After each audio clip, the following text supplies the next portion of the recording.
कोपर्डी हत्येनंतर उभा महाराष्ट्र पेटून उठला। आपण बघतोय का इकडे मराठवाडा, विदर्भ, पश्चिम महाराष्ट्रातल्या आत्महत्याग्रस्त शेतकऱ्यांची मुलं आहेत। आपण बघतोय का ती देखील आपल्या वडिलांना न्याय मिळावा यासाठी इकडे थांबलेली आहेत। इकडे बळीराजाला वाचवा, त्याचप्रमाणे आत्महत्या हा पर्याय नाहीये असे संदेश देणाऱ्या टोप्या त्यांनी घातलेत। ही सगळी लहान मुलं पश्चिम महाराष्ट्र, गडचिरोली, जळगाव या ठिकाणावरून आलेत। आपण जरा बघतोय काय सगळ्यांना मराठा मोर्चामध्ये सामील करण्यासाठी ही लोक लांबून लांबून आलेली आहेत। या लहान मुलांमध्ये पश्चिम महाराष्ट्र, गडचिरोली, त्याचप्रमाणे विदर्भामधून आलेली मुलांचा समावेश आहे। आपल्या सोबत एक लहान मुलगी, आपण तिला विचारूया का मराठी मोर्चामध्ये तुला का सहभागी व्हायचं? जय हरी, माझे नाव पल्लवी दिनेश पवार, मुक्काम पोस्ट तोडी, तालुका परोळा, जिल्हा जळगाव। जशा त्या कोपर्डीच्या ताईवर जो अत्याचार झाला, जो अन्याय झाला, ती बातमी ऐकून आम्ही पोरी इतके घाबरलेले आहे। आम्ही 4-4 किलोमीटर पायी शाळेला जातो।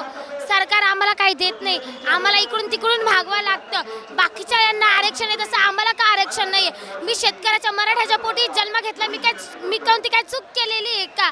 मी सरकारला एकच विनंती करेल की तुम्ही त्या नराधारांना फाशी द्या, त्या ताईला न्याय मिळवून द्या आणि ॲट्रॉसिटी नावाचा कायदा रद्द करा। त्याच्यामुळे त्या कायद्यामुळे देशाचं हेऊ राहिलंय।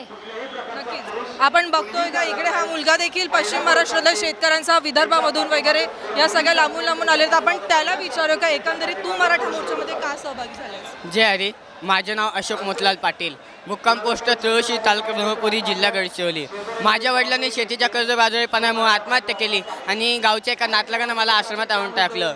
आम्ही सर्व मुले मराठा समाजामध्ये जन्म घेतला म्हणून काय मी सरकारला प्रश्न विचारेल की याच्यामध्ये आमचा काही गुन्हा आहे का? आम्ही याच्यात काही चुकी केली आहे का? मग का बरं आम्हाला असा अन्याय सहन करावा लागतो? उद्याचं जेवण आम्हाला कुठे हे माहिती नाही, उद्याचे कपडे आम्हाला कोण देईल हे आम्हाला माहिती नाही। अत्यंत भिकाऱ्यासारखी या मराठा समाजाच्या मुलांची दैन्य अवस्था झाली आहे आणि म्हणून सरकारने लवकरात लवकर निर्णय घेऊन या मराठा समाजाला आरक्षण दिलं पाहिजे, अॅट्रॉसिटी कायदा रद्द केला पाहिजे आणि त्या श्रद्धाताईला न्याय मिळाला पाहिजे। कोपर्डीच्या नराधामांना फाशी मिळाली पाहिजे, कारण आजही मुले आज आम्ही खूप भयभीत आहोत। 4-4 किलोमीटर पायी स्कूल शाळेत जातो, पण सरकार आम्हाला काहीच देत नाही। कितीतरी वेळा सरकारचे पाया पकडले, सरकार म्हणतं हे करू ते करू, फक्त सरकार आश्वासन देतं आणि म्हणून आता मराठा समाज जागा झालेला आहे। सरकारला एक निर्देश करेल का तुम्ही ह्या मराठा समाजाला छेडू नका। आज फक्त मुंबईत घुसला आहे, उद्या मंत्रालयात घुसू, हे मराठा समाजाच्या ताकदीला तुम्ही विसरू नका आणि म्हणून सरकारने आमच्या मागण्या लवकरात लवकर मागण्या कराव्या आणि ह्यानंतरचा मोर्चा या मराठा समाजाने काढू नये असं तुम्ही आमच्या मागण्या मान्य करा। असं जर तुम्हाला वाटत असेल तर आमच्या सर्वात पहिले मागणं मान्य करा। या मराठा समाजातील मुलांना, या मराठा समाजाला तुम्ही न्याय द्या, त्यांच्या सर्व मागण्या पूर्ण करा, तेव्हाच आम्ही मराठा समाज थांबू, नाही तर आमचा हा लढा कायम सुरू राहील।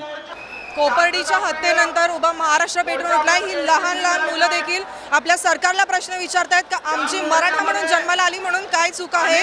ॲट्रॉसिटी कायद्याबद्दल यांच्यामध्ये देखील जागरूकता आहे, हे देखील ॲट्रॉसिटी कायद्यात सुधारणा झाली पाहिजे अशी मागणी करतात। आपण बघतोय माझ्या मागे मराठा बांधव सगळे जमा झालेत। जिजामाता उद्यानजवळ आपण आहोत। या सगळ्यांना सरकार काय उत्तर देत आहे हेच पाहणं महत्त्वाचं ठरणार आहे। कॅमेरामन लोकेश माळीसह मी शैलजा जोगल, साम टीव्ही।